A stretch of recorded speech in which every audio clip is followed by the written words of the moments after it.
Medina তোমাকে ভুলতে পারি না রে, আমাদেরকে মদিনার আশেক বানাইও, মদিনার গোবর বানাইয়া ঘুরাইও গো আল্লাহ।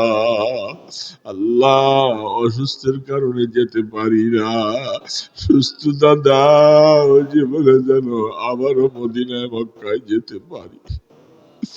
আল্লাহ দুরুদ সালামের হাদিয়া লক্ষ কোটি গুণে বাড়াইয়া মদিনায় পৌঁছাইয়া দাও।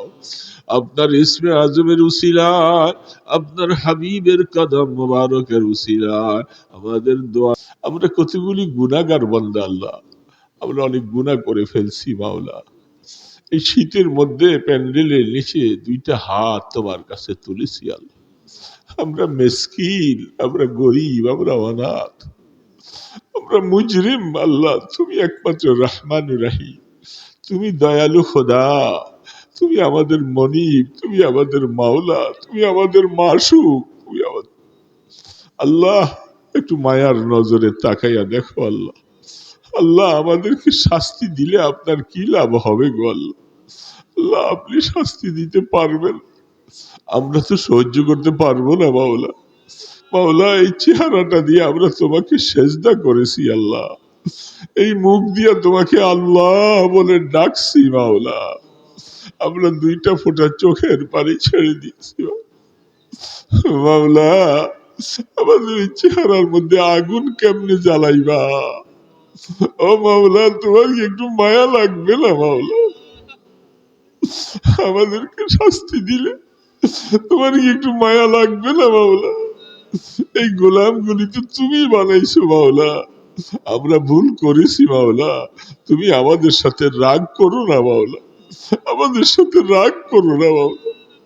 আল্লাহ মৌতের সময় আমাদেরকে বেমান বানাইয়া কবরে নিয়ে আল্লাহ, এই জবানে কলেমাটা পড়াইয়া আমাদেরকে মৌতের ডাক দিও আল্লাহ। কবরে কেমনে থাকবো মাওলা, কবরে কেমনে থাকবো?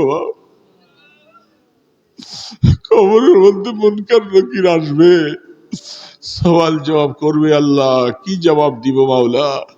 কিছুই নিয়ে কবরে যাইতেছি না আল্লাহ।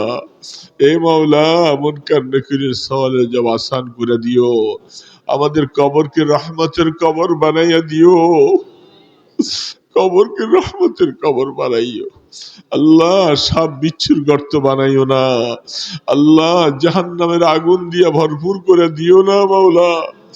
কবরে নিয়ে যদি মারো আল্লাহ, চিৎকার করে কলিজাটা ফেটে যাবে, আমাদের চিৎকার কেউ শুনবে না গো আল্লাহ, কেউ শুনবে না গো আল্লাহ। আল্লাহ আপনার কাছে আপনার রহমানিয়তের কসম লাগে আল্লাহ, আমাদের সাথে রাগ করে আমাদেরকে শাস্তি দিও না মাওলা। মাওলা কিয়ামতের ময়দানে মাথার উপরে সূর্যের তাপ আল্লাহ, মগজগুলি খসে খসে পড়বে আল্লাহ। তোমার আরশের নিচে যাদেরকে জায়গা দিবা আল্লাহ, এরা জান্নাতি হয়ে যাবে মাওলা। আমাদেরকে একটু জায়গা দিও গো আল্লাহ, আল্লাহ আমাদেরকে একটু জায়গা দিও মাওলা। আল্লাহ আমরা আপনার কাছে তওবা করেছি, আমরা গুনাহ করবো না আল্লাহ, নামাজ ছাড়বো না আল্লাহ, রোজা ছাড়বো না মাওলা, গীবত করবো না, মিথ্যা কথা বলবো না। এ মাওলা, মাওলা তুমি দয়া করে কিয়ামতের ময়দানে আমল নামাটা ডান হাতে দিও আল্লাহ, আমল নামাটা ডান হাতে দিও আল্লাহ। সারা জীবন তোমার জান্নাতের ওয়াজ শুনলাম আল্লাহ, আল্লাহ আমাদেরকে জান্নাতুল ফেরদাউসের মালিক বানাই দিও। जन्नत इसलिए मतलूबा है कि दारुल लका है मकामुर रजा है। আল্লাহ জান্নাতে গেলে তোমার দিদার মিলবে, এই জন্য আমরা জান্নাত চাইতেছি আল্লাহ, তোমাকে দেখতে মনে চায়। দুনিয়ার মধ্যে চোখ দিয়া তোমাকে দেখা যায় না গো আল্লাহ, আমাদেরকে জান্নাতে নিয়া তোমার দিদার নসিব দিও। এক নজর দেখলে ৭০,০০০ বছর বেহুশ হইয়া যাবে, তুমি কত সুন্দর এ মাওলা, তুমি কত সুন্দর দয়া করে আমাদেরকে একটু জান্নাতে নিয়ে দিদার দিও। আল্লাহ, আমাদের মা বাবাকে মাফ করে দাও, আমাদের দাদা দাদি নানা নানি শ্বশুর শাশুড়ি পীর উস্তাদ সবাইকে মাফ করে দাও আল্লাহ। তাদের কবরকে রহমতের কবর বানাইয়া দাও। আমাদের নেক আমলের সওয়াব করে আব্বা আম্মার কবরে পৌঁছে দাও আল্লাহ। জানি না দুঃখী মা বাবা কি অবস্থায় আছে গো আল্লাহ।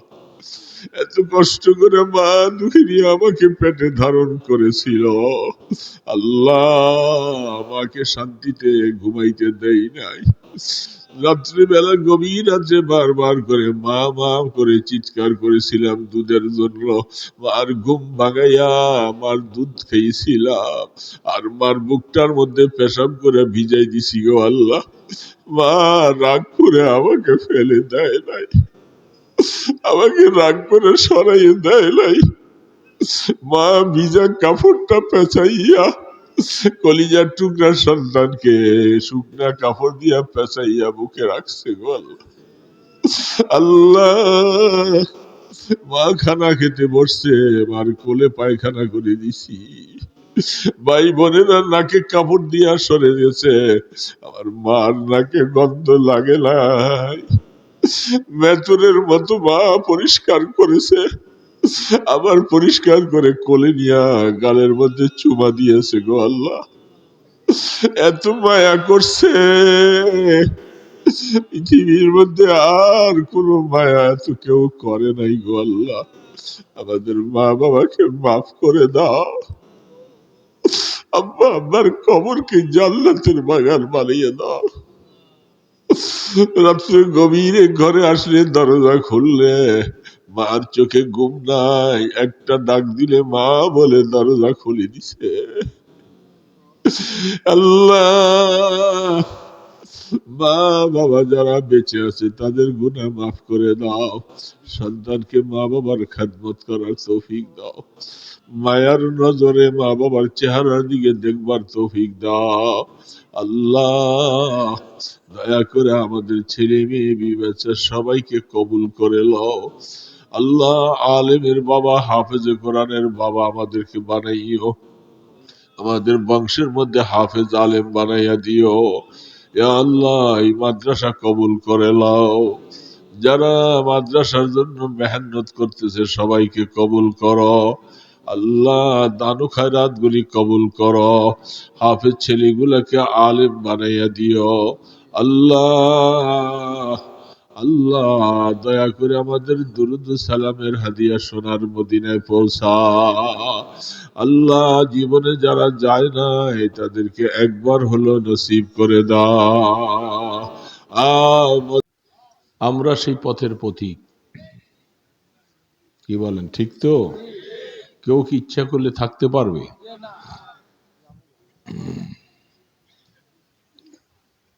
সেইখানের হালাতগুলি কোরআন এবং হাদিসের মধ্যে ভরপুর।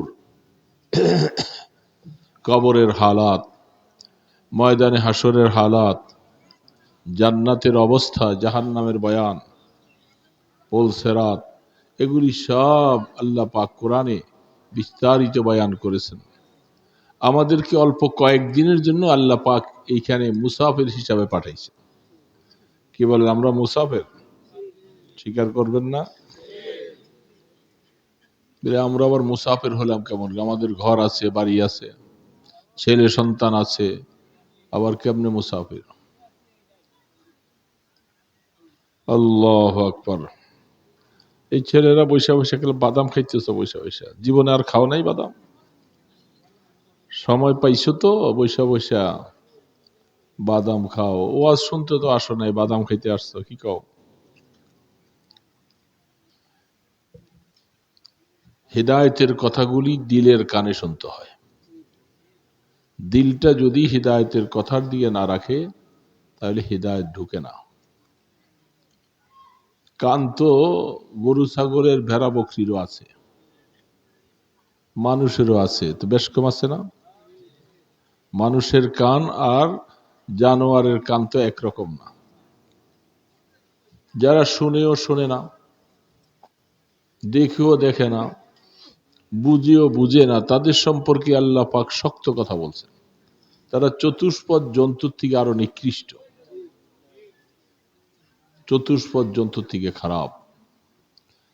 তো আল্লাহ পাক আমাদেরকে মেহেরবানি করে ঈমান নসিব করেছেন। আমাদের মধ্যে আমরা গুনাহ আছে না নাই? আমাদের কে বাবা গুনাহ আছে? কারো বেশি কারো কম, কারো বেশি কারো, কিন্তু গুনাহ আমাদের সবার আছে। হাদিসের মধ্যে আসছেন, বুখারী শরীফ আজকে সকালেও দেখেছি, ইমাম বুখারী রাহমাতুল্লাহ আলাইহি হাদিস পেশ করেছেন। তিরমিজি শরীফে হাদিসটা বয়ান করেছেন, মিশকাত ওয়ালা আনছেন। শাফাআতি লি আহলিল কাবায়ের, আমার উম্মতের মধ্যে কিয়ামতের ময়দানে এমন মানুষ যারা দুনিয়াতে কবিরা গুনাহ করছে। কি গুনাহ করছে বাবা? কবিরা গুনাহ করছে। সেই কবিরা গুনার থেকে তওবা করতে পারে নাই। কবিরা গুনাহ তওবা না করলে মাফ হবে না। আর সগীরা গুনাহগুলি নামাজের দ্বারা, রোজার দ্বারা, অজু করার সময় পানির সাথে সগীরা গুনাহগুলি আল্লাহ মাফ করে দিবে। আর কবিরা গুনাহ মাফ হওয়ার জন্য তওবা শর্ত। তওবা কাকে বলে বাবা? আত-তাওবাতু হুয়া নাদাম। তওবা বলা হয় শরীয়তের ভাষায় স্বীকার করা যে আমি যে গুনাহটা করছি আল্লাহ আমি আর করব না, এটার নাম তওবা। নামাজ পড়ি নাই, এখন থেকে স্বীকার করলাম যে আমি নামাজ পড়ব। রোজা রাখি নাই, এখন থেকে স্বীকার করলাম আমি রোজা রাখবো। মিথ্যা কথা বলতাম, মিথ্যা কথা আর বলবো না। মানুষের গীবত করেছি। গীবত বুঝেন তো? কি বলে আপনাদের দেশে? গীবত। ঘি আর ভাত দুইটা মিলে গীবত। কি বলেন? হ্যাঁ, ঘি আর ভাত। গরম ভাতের সাথে ঘি মিলাইয়া খাইতে খুব স্বাদ লাগে। এই জন্য গীবতটাও মানুষের কাছে খুব স্বাদ, মজা।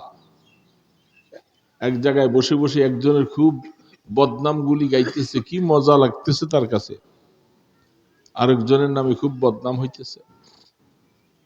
এটার নাম গীবত। কঠিন গুনাহ, কোরআন শরীফ বলতেছেন। তুমি কারো বদনামি করলা, তার পিছে সেই মৃত্যু ভাইয়ের গোশত যেন চাবাই চাবাই খাইলা। গুনাহ কবিরা। যার গীবত করেছো, বাবা অল্প কথা বলবো, আমি লম্বা চূড়া কথা বলবো না, শারীরিক অসুস্থ। আমরা কতগুলি গুনার সাথে জড়িয়ে আছি। আমিও ওয়াদা করবো ইনশাল্লাহ, কান ধরে বলবো আমি গুনাহ করব না। আপনারা বলেন যে আমরা করব না। মিথ্যা কথা আছে না নাই আমাদের মধ্যে? যেটাকে সমস্ত গুনার জড় বলা হয়, মা। মিথ্যা কথা বলবো না আর, এই কথা স্বীকার করতে পারবেন যে ইনশাআল্লাহ আমরা আল্লাহ পাক তৌফিক দিলে মিথ্যা কথা জীবন থাকতে বলবো না? পারবেন সবাই? এটা তওবা, এটার নাম তওবা। নামাজ ছেড়ে দিয়েছিলাম, অনেক নামাজ পড়ি নাই, সামনে আর নামাজ ছেড়ে দিব না। হুশ জ্ঞান থাকতে কোনো কারণবশত ওজোরের কারণে যদি কোনো সময় দুই একটা নামাজ নষ্ট হয়ে যায়, সাথে সাথে আবার পড়ে নিতে হবে। এই জন্য আজকের থেকে সমস্ত যুবক বাবাজিরা তোমরাও স্বীকার করো, ওয়াদা করো, আমরা নামাজ ছাড়ব না। আল্লাহর হাবিব রাহমাতে দো আলম মুহাম্মদ রাসূলুল্লাহ সাল্লাল্লাহু আলাইহি সাল্লাম তিনি বলেন, 5 ওয়াক্ত নামাজ যারা কম্পালসরি আদায় করবে, পুরস্কার 5টা। কয়টা পুরস্কার? প্রথম কথাটা আমরা শুনে নেই, মিরাজের মধ্যে যখন আল্লাহ রসুল গিয়েছিলেন, সেখানে আমাদেরকে এই উম্মতের জন্য আল্লাহ পাক নামাজ কয় ওয়াক্ত দিছিলেন? সবাই ওয়াজ জানা আছে, কয় ওয়াক্ত? যখন একবার, দুবার, তিনবার, চারবার, পাঁচবার এইভাবে যখন বারবার আসলেন, আর মুসা আলাইহিস সালাম বারবার বলছেন যে আপনার উম্মত এত নামাজ পড়তে পারবে না, আপনি আবার যান। 9 বার গেছেন, এক একবার 5 ওয়াক্ত করে কমাইছেন, তাহলে কত ওয়াক্ত কম হলো? 45 ওয়াক্ত কমাই দিয়েছেন। শেষবারের জন্য মুসা আলাইহিস সালাম বলতেছেন আপনি আবারও যান, আমার উম্মত 2 ওয়াক্ত নামাজই পড়ে না, আর 5 ওয়াক্ত নামাজ তাদের জন্য কষ্ট হয়ে যাবে। আল্লাহর হাবিব ফরমান আমার কাছে শরম লাগে, এক একবার গেছি যে 5 ওয়াক্ত কমাইছি, তো এবার যদি যাই তাহলে তো বাকি 5 ওয়াক্ত কমাই দিলে কিছুই থাকলো না। কি বলেন? কিছুই। আল্লাহ পাক বলতেছেন ইন্নাল্লাহা লা ইউখলিফুল মিআদ। হে আমার বন্ধু, আমি আপনার উম্মতকে 50 ওয়াক্ত নামাজ দিয়েছি, আমি আল্লাহ কোনদিন ওয়াদা ভঙ্গ করি না। সুপারিশের কারণে আমি 45 ওয়াক্ত নামাজ কমাই দিয়েছি, কিন্তু আমি দিয়েছিলাম 50 ওয়াক্ত। আপনাকে জানাইয়া দিচ্ছি আপনার যে উম্মত 5 ওয়াক্ত নামাজ আদায় করবে তার আমলনামায় 50 ওয়াক্ত নামাজের সওয়াব দিয়ে দিব।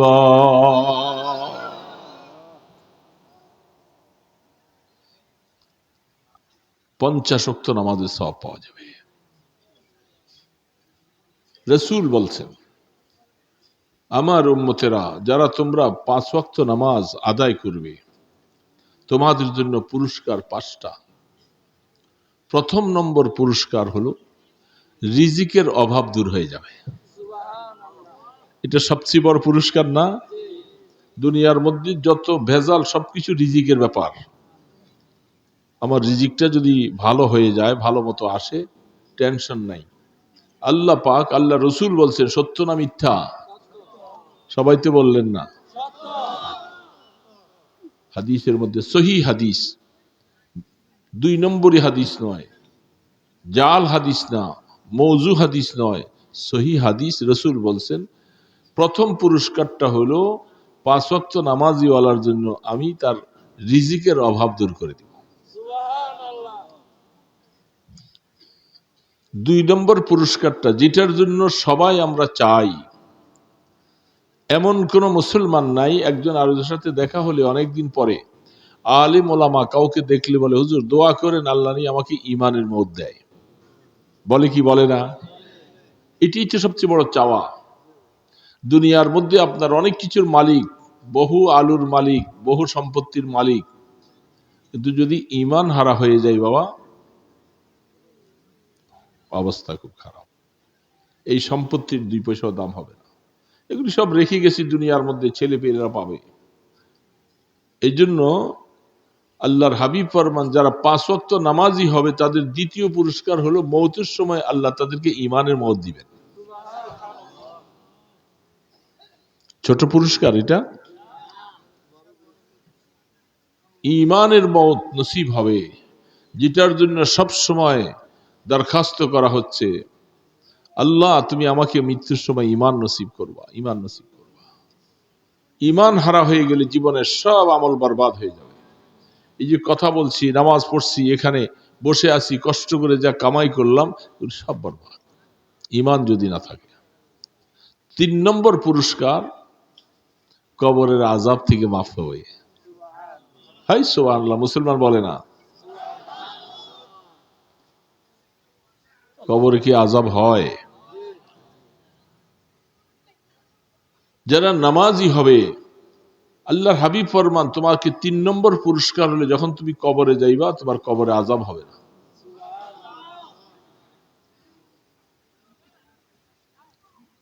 চতুর্থ নম্বর পুরস্কার, আমল নামাটা কিয়ামতের ময়দানে ডান হাতে দেওয়া হবে। সুবহানাল্লাহ। ওয়া আম্মা মান উতিয়া কিতাবাহু বিয়ামিনিহি ফাসাউফা ইউহাসাবু হিসাবান ইয়াসীরা। আল্লাহ পাক বলতেছেন কোরআন শরীফে, কিয়ামতের ময়দানে আমল নামা যার ডান হাতে আসবে।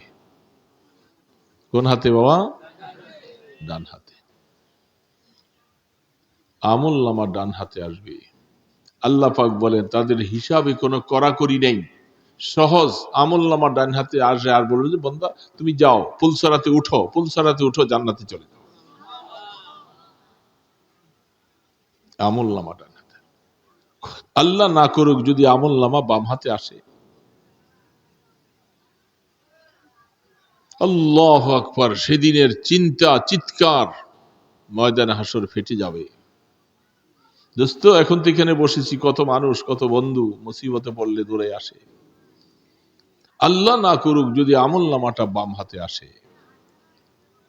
বলা হবে ইকরা কিতাবাক, এই বেটা দুনিয়ার মধ্যে যে কি করছো আমল নামা পড়ো।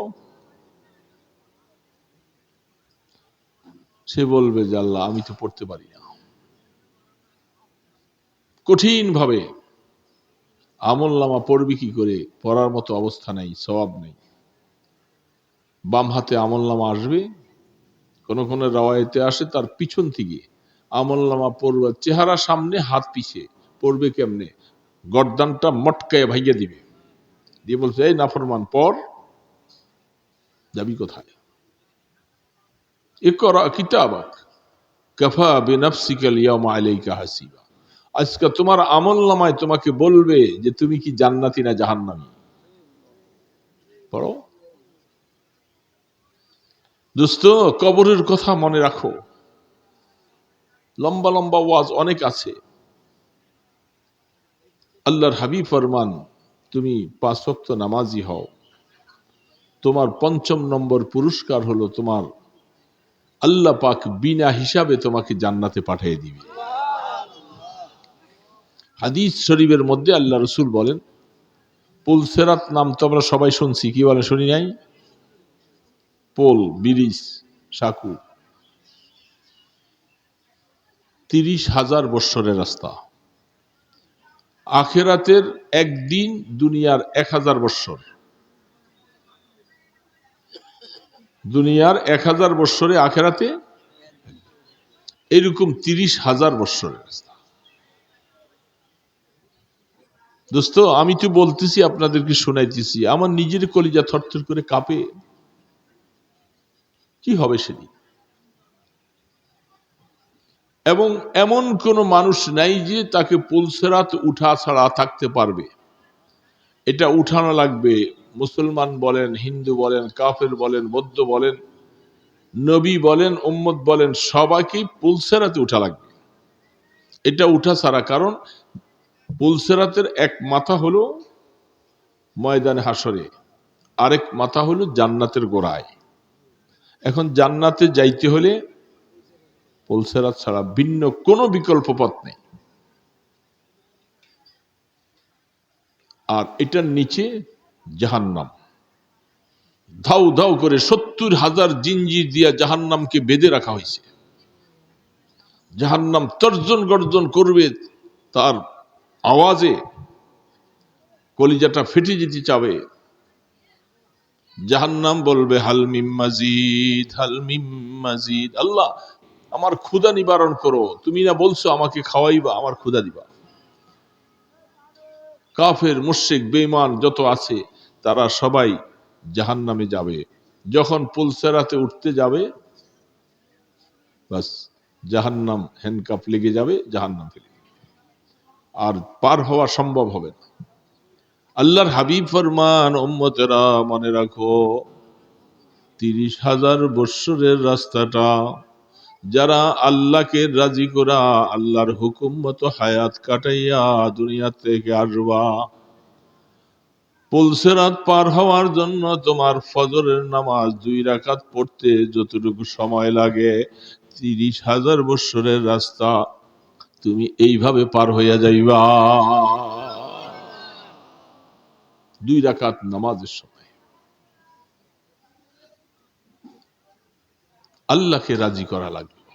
বাবা দুনিয়ার সবকিছু তো করলাম, বুড়া বাবাজিরা চিন্তা করো, এখন তো এক পা কবরের দিকে চলছে, কখন ডাক চলে আসে বলা যায় না।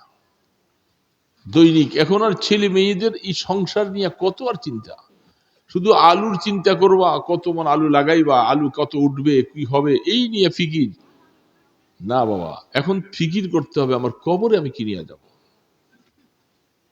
কবরে কিনিয়া যাব, সেইখানে কেউ নেই।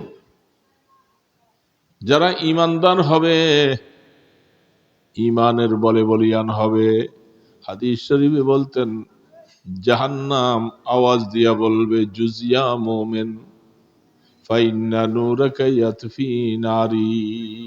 এ মুমিন, তোমার ঈমানের নূরের প্রকাশে আমার আগুনটা নিভে যায় মনে হয়, তুমি পুলসেরাত তাড়াতাড়ি পার হয়ে যাও। তোমার ঈমানের নূরের পাওয়ার এত বেশি।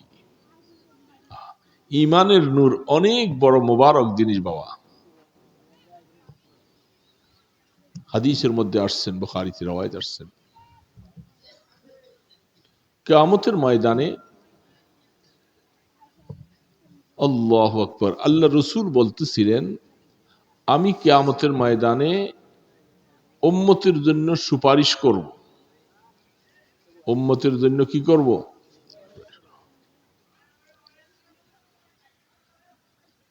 এই হাদিসের ব্যাখ্যার মধ্যে লিখছেন সুপারিশ করবে কেমন জন্য? যারা গুনাহ করেছে, কবিরা গুনাহ করে গুনাহ মাফ করাইতে পারি নাই, দুনিয়ার থেকে গুনাহ নিয়ে যারা মরে গেছে, তাদেরকে পানিশমেন্ট হিসাবে, শাস্তি হিসাবে আল্লাহ পাক জাহান্নামে পাঠাবে। জাহান্নামে পাঠিয়ে দিবে। জাহান্নামে যাইয়া জ্বলতে জ্বলতে জ্বলতে জ্বলতে এই গুনাহ যখন জ্বলে শেষ হবে, আল্লাহ পাক আল্লাহ রসুলকে বলবেন আপনি ইশফা তুশফা, ওগো রসুল আপনি সুপারিশ করেন, আপনার সুপারিশ কবুল করা হবে। তখন আল্লাহ রসুল তিনি নবুয়তের প্রকাশ দিয়া জাহান্নামের দিকে তাকাবে, তাকাইয়া দেখবে কোটি কোটি রসুলের উম্মত গুনাহ কবিরা করে জাহান্নামের মধ্যে জ্বলতেছে।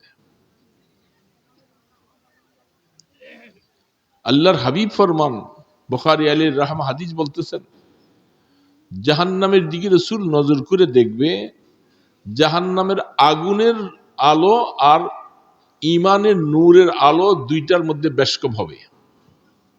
সব জায়গার মধ্যে আগুন জ্বলতে থাকবে। আল্লাহ রসুল বলে শুধু কপালটার মধ্যে, সেজদার জায়গাটার মধ্যে আগুন জ্বলবে না।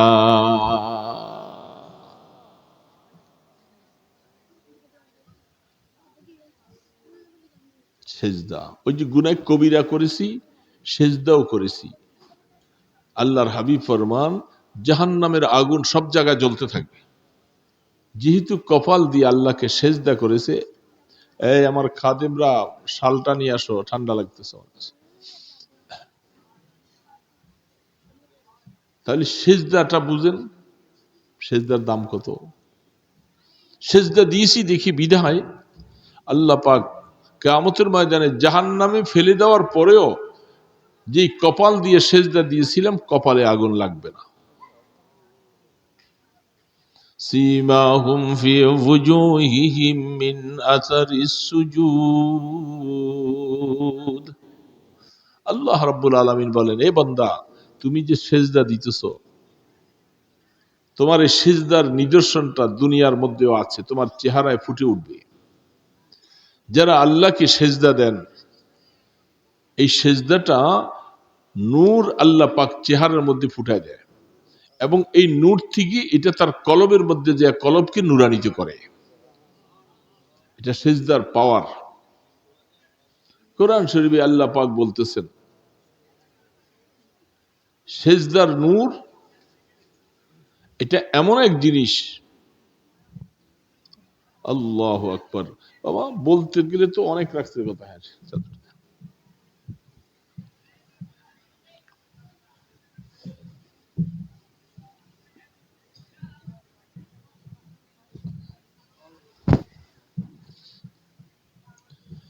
কিয়ামতের ময়দানে আল্লাহ পাক অনেক জায়গার মধ্যে নূর বন্টন করবেন বাবা। কোরআন বলতেছেন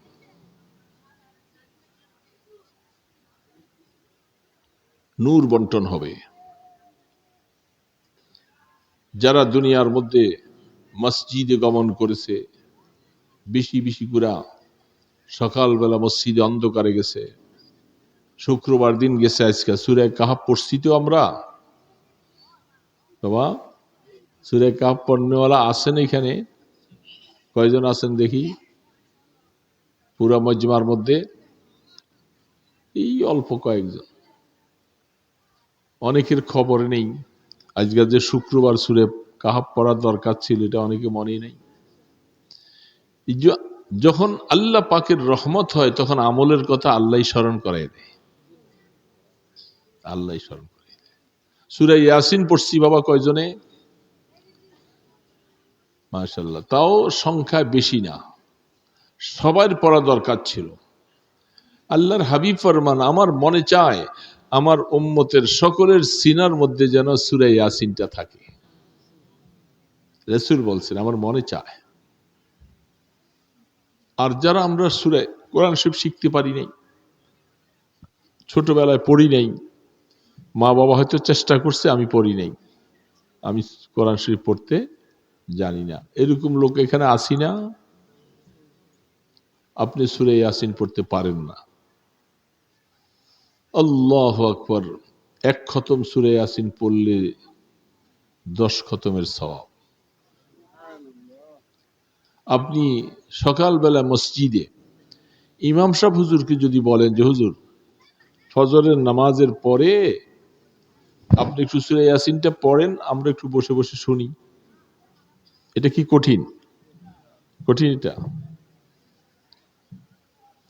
ইমাম সাহেব হুজুর যদি সূরা ইয়াসিনটা পড়ে আর আমরা যদি মনোযোগ সহকারে শুনতে থাকি, তাহলে আমরাও পড়ার সওয়াব পাবো। ইমাম সাহেব হুজুর কি এটা বলতে পারবেন না? চেষ্টা করবেন। সূরা কাহাফটা একটু বড়, বিশেষ করে ওলামায়ে কেরাম তো তাদের জন্য তো এটা আমি মনে করি এটা লাজেম। আপনি সূরা কাহাফটা পড়বেন না, আপনার আলেম কে পড়বে? যেই জায়গার মধ্যে বসে সূরা ইয়াসিন পড়া হয়, সূরা কাহাফ পড়া হয়, ওইখান থেকে আসমান পর্যন্ত জায়গাটা নূর দিয়া পরিপূর্ণ করে দেওয়া হয়। কিয়ামতের ময়দানে মুসিবত দেখে যাদের মন ঘাবড়াইয়া যাবে, কলিজাটা ফেটে যেতে যাবে, আল্লাহ রসুল বলেন যারা দুনিয়ার মধ্যে শুক্রবারে সূরা কাহাফ পড়েছে, কিয়ামতের ময়দানে তাদের দিলটা ঘাবড়াবে না। সূরা কাহাফ যারা কোরআন শরীফ পড়তে জানি, আল্লাহর শুকর, চেষ্টা করতে হবে আমরা যেন সামনে সূরা। আমলের কথা বাবা এটা বলে দেওয়া যায়, কিন্তু নিজের ইচ্ছা না থাকলে আমল করা যায় না। ইশরাক পড়ছেন আজকে ফজরের পরে? রে বাবা কয়জনে পড়ছেন? ইশরাক পড়লে কি সওয়াব হইতো না? রিজিকের অভাব দূর হয়ে যেত। বাকি 2 রাকাত পড়লে একটা কবুল হজ করলে যা সওয়াব হবে তার সওয়াব আমল। হজ করতে কত লাখ টাকা লাগে? হ্যাঁ, এখানে আছেন নাকি হাজী সাহেব যারা হজ ফরজ হয়েছে করেন নাই? এরকম হাজী সাহেব আছেন না? আমি ওই দিন বলছিলাম এক জায়গায় এক মাহফিলে, বহু মানুষ হজের মাসালা জানে না বাবা। তারা মনে করে আমার হাতে অনেক টাকা নাই, আমি হজ যাবো কেমনি? অথচ সম্পদ আছে, 4 ঘন্টা সম্পত্তি বিক্রি করলে হজের টাকা হয়ে যায়, আর এটা বিক্রি করলে তার সংসারের অসুবিধা হবে না।